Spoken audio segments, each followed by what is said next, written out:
Sudah tahu daripada kita ambil alih, memang isunya besar. Tetapi sudah tahu dalam mendukung itu, kerana kegagalan dan kelemahan, mungkin kelemahan saya dan kerajaan untuk memberi penjelasan kepada rakyat, itu tak memberi bekas. Itu saya pusing.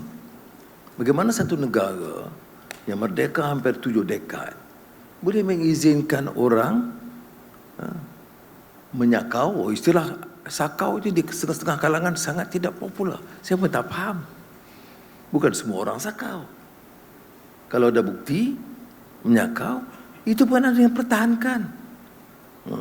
Dia jadi isu politik yang luas. Tapi sebagai dalam satu dasar, apakah saya kompromi? Saya tidak mau kompromi hal itu. Apakah ia menyebabkan permasalahan? Ya. Apa hubungan kebelanjawan?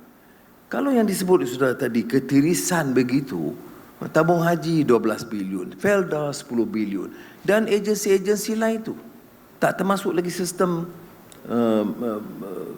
tender.